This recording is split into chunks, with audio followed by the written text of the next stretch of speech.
Assalamualaikum warahmatullahi wabarakatuh. Nama saya Muhammad Derbianul Eksa Justisio. Saya dari 1054, nomor absen 21. Kali ini saya akan membahas tentang dakwah Rasulullah SAW di Mekah dan Madinah.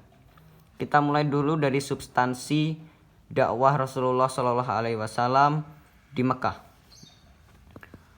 Ada kerasulan Nabi Muhammad SAW dan wahyu pertama, yaitu surat Al-Alaq ayat 1 sampai dengan 5, di mana pada usia 40 tahun Nabi Muhammad diangkat menjadi seorang nabi.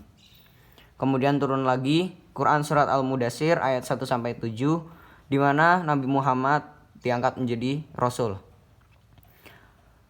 Karena diangkat menjadi nabi dan rasul dan diberi wahyu seperti ini, Nabi Muhammad bingung ingin melakukan apa dengan semua itu. Maka turunlah surat Ad-Duha yang tujuannya memberi petunjuk Nabi Muhammad untuk menyampaikan wahyunya. Berikutnya Al-Quran turun itu berangsur-angsur selama kurang lebih 23 tahun. Kita memasuki sub yang kedua, ajaran-ajaran pokok Nabi Muhammad Rasulullah SAW, yaitu akidah yang pertama, tentang ajaran keimanan atau ajaran tauhid yang tertera pada surat Al-Ikhlas surat ke-12 ayat 1 sampai dengan 4. Untuk ayat-ayatnya teman-teman bisa baca di Al-Qur'annya masing-masing agar videonya tidak terlalu panjang. Kemudian perkataan Nabi kepada Abu Thalib tentang ajaran tauhid, yaitu paman, demi Allah, kalaupun mereka mengatakan mereka meletakkan matahari di tangan kananku dan rembulan tangan kiriku, agar aku meninggalkan tugas ini, sungguh tidak akan aku tinggalkan. Biarlah nanti Allah Subhanahu wa taala yang akan buktikan apakah saya memperoleh kemenangan atau binasa karenanya. Ini perkataan Nabi Muhammad kepada Abu Thalib ketika disuruh atau dipaksa oleh kaum kafir Quraisy untuk menghentikan dakwahnya. Akhlak muliahnya ada banyak sekali dicontohkan oleh Nabi Muhammad Rasulullah SAW dalam kehidupan sehari-hari, utamanya yaitu tablik, amanah, fatonah, sidik. Tablik itu bersifat menyampaikan wahyu Allah, kemudian amanah dapat dipercaya, fatonah pandai, dan sidik benar, artinya jujur. Kemudian kita memasuki bagian B, yaitu strategi dakwah Rasulullah SAW di Mekah. Strateginya ada dua macam. Yang pertama secara diam-diam, al-dakwah bin sir selama kurang lebih 3 tahun, dan setelah itu melakukan dakwah terbuka, al-dakwah bin al-jahir. Dalam dakwah diam-diam ini ada beberapa orang yang pertama masuk Islam. Orang-orang tersebut Siti Khadijah selaku istri, Ali bin Abu Thalib adik sepupunya, Zaid bin Harisah yang pembantu yang diangkat menjadi anak, dan Abu Bakar Siddiq sahabat. Selanjutnya secara perlahan tapi pasti pengikut Rasulullah SAW bertambah, seperti Utsman bin Affan, Zubair bin Awam, Zaid bin Waqqas, Abdurrahman bin Auf, dan lain sebagainya. Dan beberapa di antara mereka berasal dari suku Quraisy.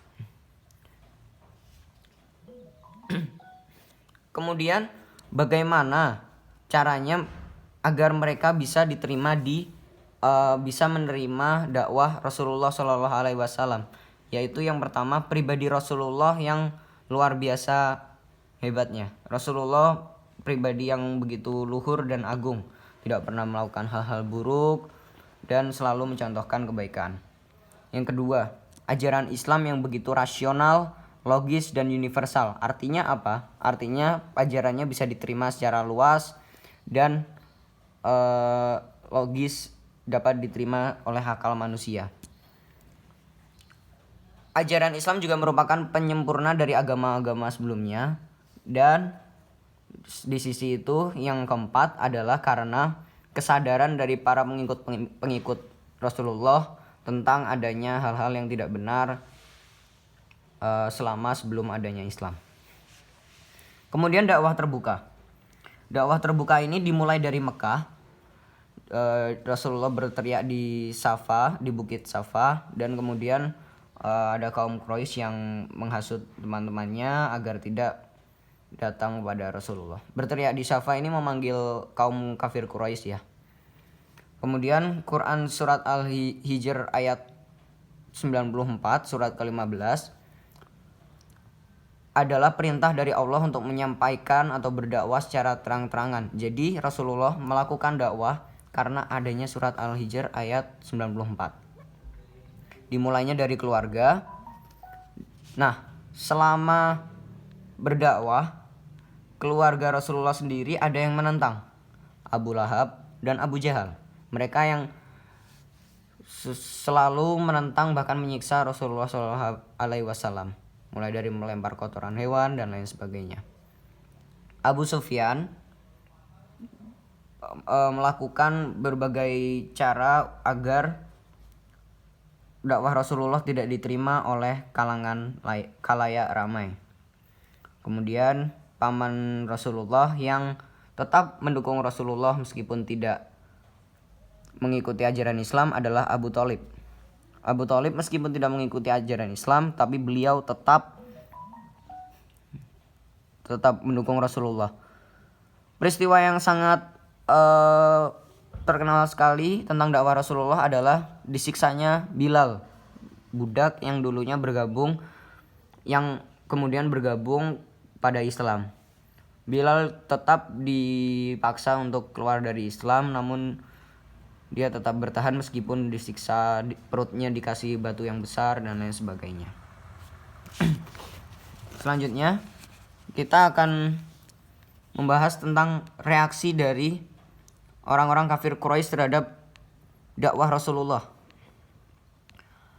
Yang pertama reaksinya adalah sombong dan angkuh. Jadi mereka yang tidak mau menerima dakwah Rasulullah kebanyakan orang-orang yang sombong dan angkuh. Yang kemudian muncullah fanatisme terhadap leluhur yang tercantum pada surat Al-Maidah surat kelima ayat 104. Fanatisme terhadap leluhur adalah mereka yang tidak mau meninggalkan ajaran leluhur dan bahkan mereka tidak tahu ajaran leluhur yang sebenarnya. Kemudian ada lagi tidak mau kalah atau persaingan kekuasaan. Mereka saling berebut kekuasaan. Mereka tidak mau kalah dengan kaum muslimin yang berkembang pada saat itu agar dakwahnya tidak menyebar karena dianggap Islam merupakan ajaran yang sesat. Kemudian saya akan membahas di bagian D contoh-contoh penyiksaan kaum kafir Quraisy. Ada cerita Abu Jahal versus Hamzah. Ini istilah saya aja biar mudah menghafalnya. Jadi Abu Jahal melihat Rasulullah di Safa yang menceritakan dan menghina tapi tidak ditanggapi oleh Rasulullah. Dan ia beranjak pulang. Kemudian Abu Jahal pun bergabung dengan sekelompok temannya, kaum Quraisy di samping Ka'bah. Abu Jahal pun melakukan provokasi dan sepulang dari sana Abu Jahal kepalanya dipukul oleh Hamzah sampai tulang tengkoraknya rusak. Hamzah pun berkata, "Engkau mencerca dia Rasulullah SAW, padahal aku sudah memeluk agamanya. Aku menempuh jalan yang ia tepuh. Jika mampu, ayo lawan aku." Tantang Hamzah terhadap Abu Jahal. Abu Jahal yang ketakutan kepada sang singa padang pasir pun hanya bisa diam dan meminta maaf kepada Hamzah. Yang kedua, ada Abi Mu'id menjerat leher Rasulullah. Ketika Rasulullah sedang melakukan tawaf, Abu Mu'id dengan sengaja menjerat leher Rasulullah dan menyeretnya. Orang keluar dari masjid. Orang-orang banyak yang menolong Rasulullah saat itu. Melempari kotoran domba oleh Abu Lahab dan Ummu Jamil. Ummu Jamil adalah istri dari Abu Lahab. Mereka melempari kotoran domba kepada Rasulullah, namun tetap saja dengan sifatnya yang sabar, Rasulullah tidak menanggapinya dan segera membersihkan dirinya. Yang terakhir yang paling parah Pada tahun ke-7 kenabian, Quraisy memboikot kaum muslimin. Hal ini menyebabkan banyak sekali penderitaan, mulai dari kelaparan, kemiskinan dan lain sebagainya. Pemboikotan ini tertulis ditandatangani bersama dalam bentuk piagam dan ditempel di Ka'bah. Berikutnya ada perjanjian Aqobah. Perjanjian Aqobah itu ada dua. Perjanjian Aqobah pertama, perjanjian Aqobah 1.